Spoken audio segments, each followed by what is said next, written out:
गिरीश पारीक जी को 32 सालों का वैदिक एस्ट्रोलॉजी में साइंटिफिक नजरिए से एक्सपीरियंस है और इन्होंने न केवल आम लोगों की सेवाएं की हैं, लेकिन बड़े बड़े सेलिब्रिटीज भी, स्पोर्ट्समैन भी और भी कई ऐसे लोग हैं जिन्हें आप वीवीआईपी के तौर पर जानते हैं और उन्हें भी गाइडेंस दिया है गिरीश पारीक जी ने।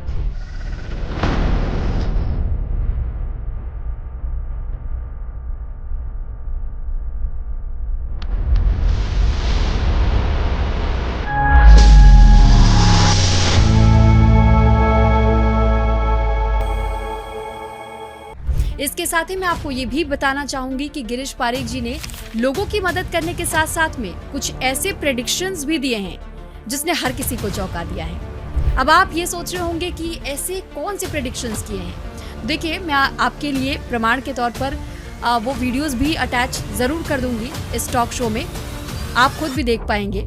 आपको याद होगा जब 2023 में राजस्थान में विधानसभा चुनाव हुए थे, उस दौरान जब हर कोई ये कयास लगा रहा था कि राजस्थान में जीत होगी तो कांग्रेस बहुमत के साथ आएगी, लेकिन उस दौरान गिरीश पारीक जी एकमात्र इकलौते ऐसे व्यक्ति थे जिन्होंने ये प्रेडिक्शन किया था कि इस बार कांग्रेस की सत्ता नहीं बनेगी और सत्ता में अगर किसी की वापसी होगी तो रिपीटेशन होगा, यानी बीजेपी एक बार फिर सत्ता में चुनकर आएगी।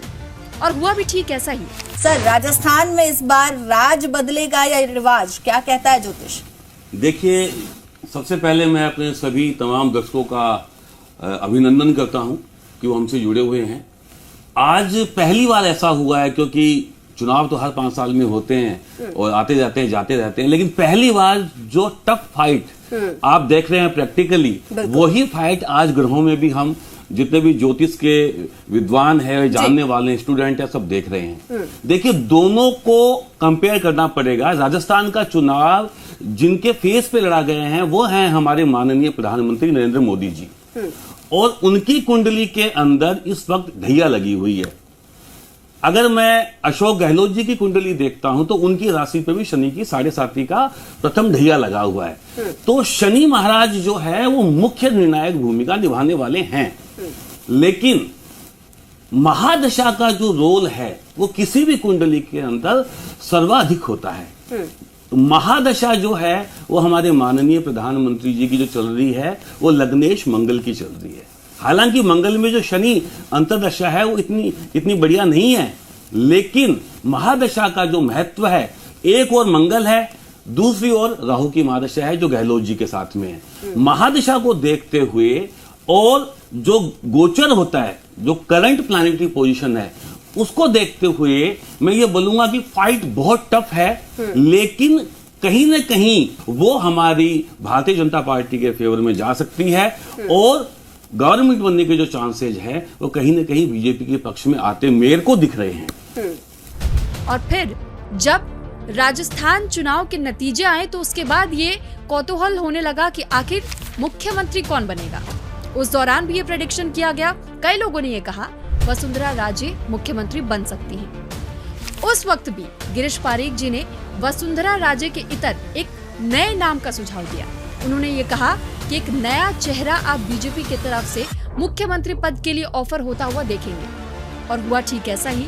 वसुंधरा राजे तो नहीं बन पाई मुख्यमंत्री, लेकिन मुख्यमंत्री की कुर्सी संभाली भजनलाल शर्मा ने। सीएम की रेस में राजस्थान की पूर्व सीएम वसुंधरा राजे सिंधिया, बाबा बालकनाथ, दिया कुमारी, अश्विनी वैष्णव का नाम चल रहा है।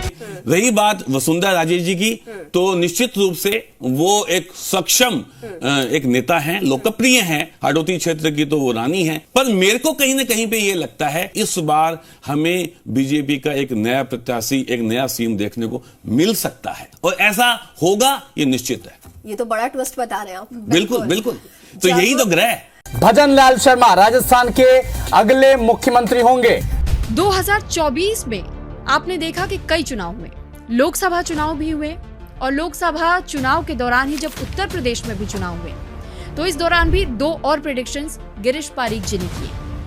पहली ये कि लोकसभा चुनाव के लिए ये गिरीश पारीक जी ने पहले ही प्रेडिक्ट कर दिया था कि इस बार भी बीजेपी सत्ता में वापसी करेगी। पहले के मुताबिक वोट परसेंटेज थोड़ा कम जरूर हो सकता है, लेकिन बीजेपी जीतेगी, जबकि कई लोग ये दावा कर रहे थे कि इस बार सत्ता परिवर्तन हो सकता है।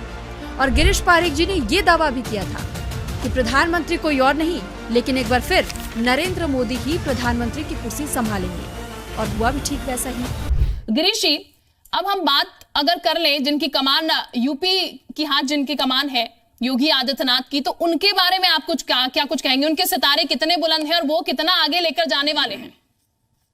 देखिए, सबसे पहले मैं अपने सभी श्रोताओं का स्वागत करता हूं इस प्रोग्राम के अंदर कि वो हमें सुन रहे हैं, और लोकतंत्र के इस महापर्व जिसको कि हम चुनाव बोलते हैं, उसके अंदर आप सभी पार्टिसिपेट कर रहे हैं और करेंगे। देखिए, जब भी हम केंद्रीय राजनीति की बात करते हैं तो सबसे पहले हम ये देखते हैं कि वहां पे चुनाव किसके फेस वैल्यू पे लड़ा जा रहा है।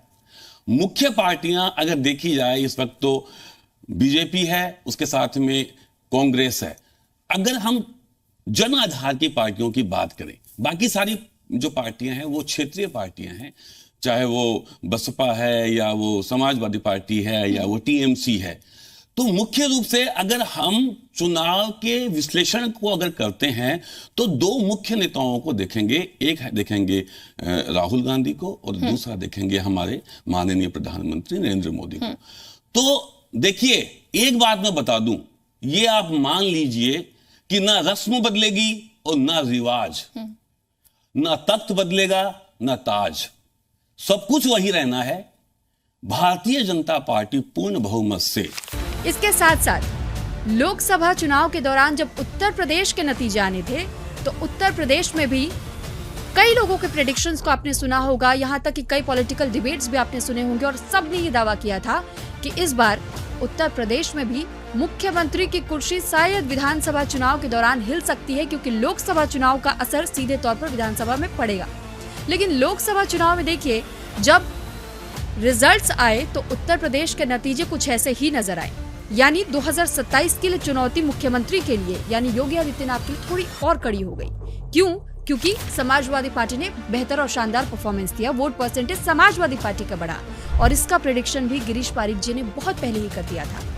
गिरीश जी, मेरा सवाल आपसे है, क्योंकि हम आंकड़ों पर ही चलते हैं राजनीति में, तो ऐसे में जब अखिलेश यादव की हम बात कर रहे हैं, सीएम योगी आदित्यनाथ की बात कर रहे हैं, और जैसा कि मैम ने धर्म कर्म की बात की और मैंने भी कहा धर्म कर्म साथ चलता है, तो क्या ये भी नक्षत्रों को चेंज कर सकता है अगर अखिलेश यादव थोड़ा इस तरफ ध्यान दे दे?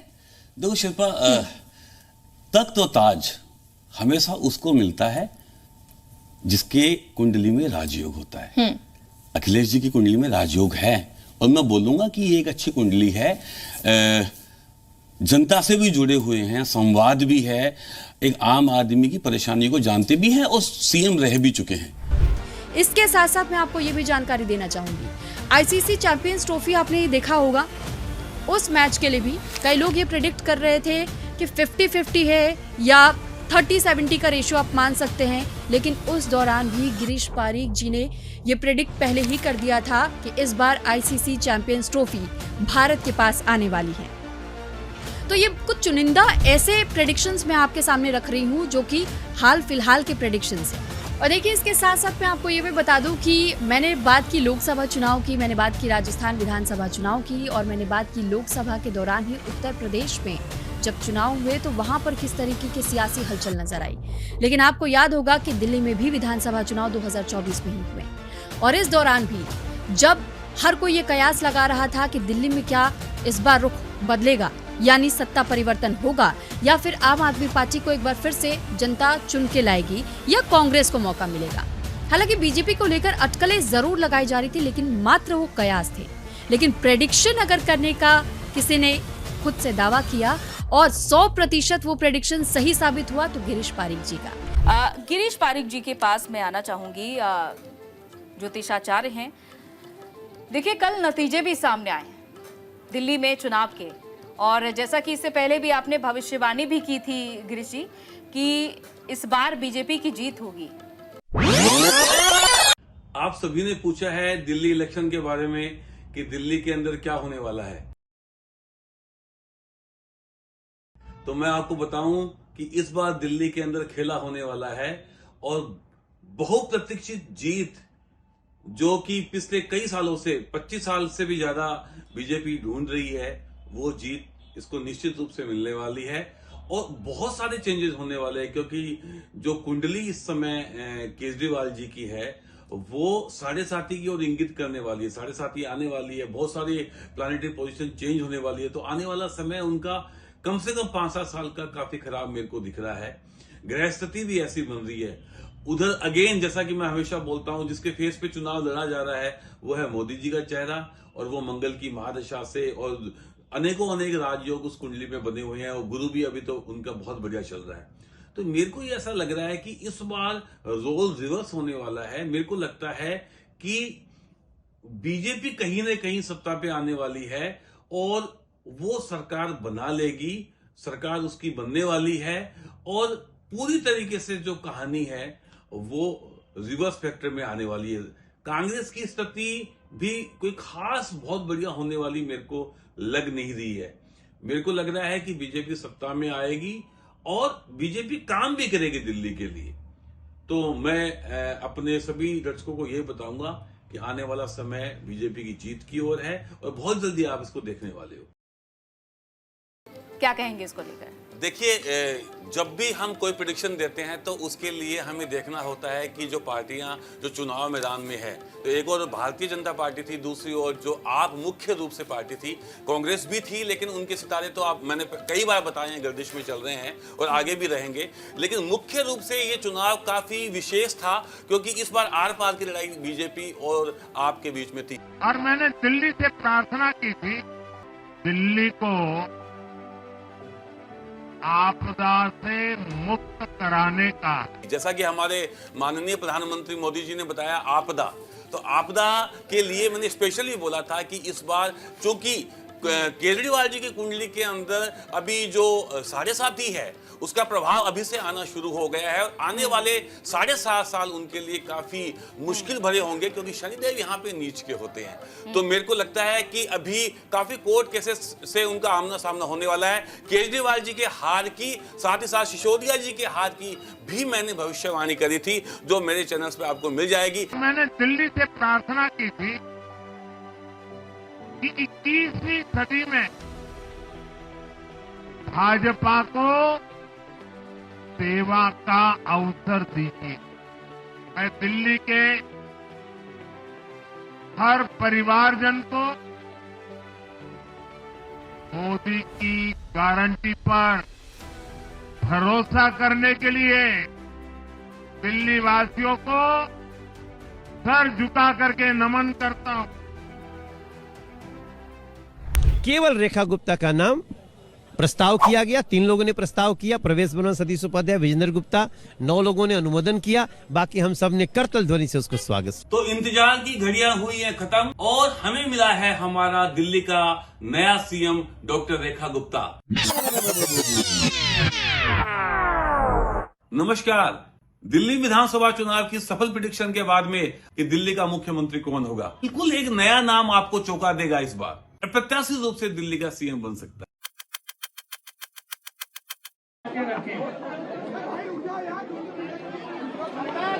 जैसा कि आपको बताया था कि कोई अप्रत्याशित सीएम दिल्ली को मिलने वाला है।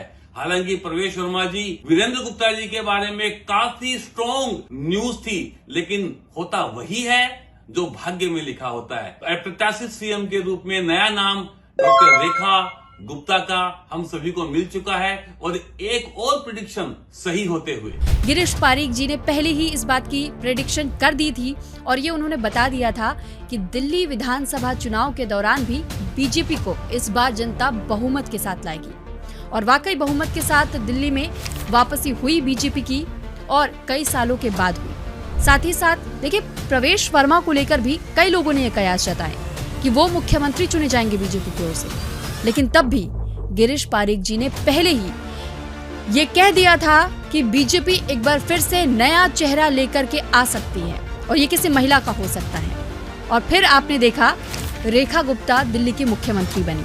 और बिल्कुल हाल फिलहाल की घटना अगर हम जिक्र करें तो आपको याद होगा कि हाल फिलहाल में कैलिफोर्निया में कितनी भयावह आग लगी थी। उसकी प्रेडिक्शन भी गिरीश पारीक जी ने बहुत पहले ही कर दी थी, और 2025 के प्रेडिक्शन के समय में भी उन्होंने इस बात की जानकारी साझा की थी, और ये कहा था कि इस साल आपको आगजनी, भूकंप जैसी घटनाएं देखने को मिलेंगी।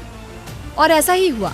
कैलिफोर्निया में जहां आगजनी की घटनाएं सामने आई, तो वहीं दूसरी तरफ हमने देखा कि कई ऐसे जगह थे जहां पर भूकंप भी आए। चाहे हम तिब्बत का जिक्र करें, चाहे हम तुर्की का जिक्र करें। और इसके अलावा नववर्ष की प्रेडिक्शन करने के समय में उसी दौरान उन्होंने एक और प्रेडिक्शन किया।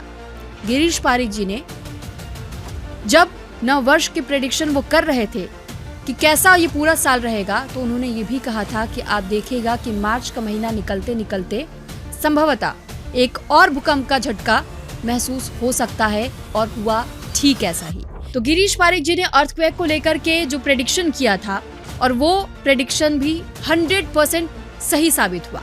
और ये प्रेडिक्शन था अर्थक्वेक को लेकर, जब म्यांमार में 7.7 तीव्रता के भूकंप के झटके महसूस हुए, तो इस दौरान भारी तबाही हुई। और इसके साथ साथ इसकी आंच थाईलैंड के बैंकॉक तक भी पहुंची। वहां भी कई इमारतें जमींदोज हुई। और बहुत सारी घटनाएं देखने को मिलेंगी जो शुभ नहीं है। मैं बता दूं आपको, ज्वालामुखी का फटना भी इसके अंदर है, सुनामी का आना भी है, अर्थक्वेक पहले भी आया था, अभी फिर से आने वाला है। आपको इसमें सुनामी, भूकंप, इसके साथ ही साथ में जो वर्ल्ड के अंदर जो हमारी जो राजनीति है उसके अंदर काफी उथल पुथल देखने को मिलेगी। इसमें आपको फॉरेस्ट में जो फॉरेस्ट फायर है, मंगल केतु की युति में जंगलों में आपको आग देखने को मिलेगी। और मैं तो ये भी देखता हूं कि कोई विशेष व्यक्ति जो लीडरशिप में जो अंतर्राष्ट्रीय व्यक्ति है, उनका असैसिनेशन यानी उनकी हो सकता है कि उनको कठिनाई का सामना करना पड़े और या उनकी हत्या भी हो सकती है। तो ये हाल फिलहाल के कुछ ऐसे प्रेडिक्शंस है जो हम आपके सामने रख रहे हैं विद प्रूफ।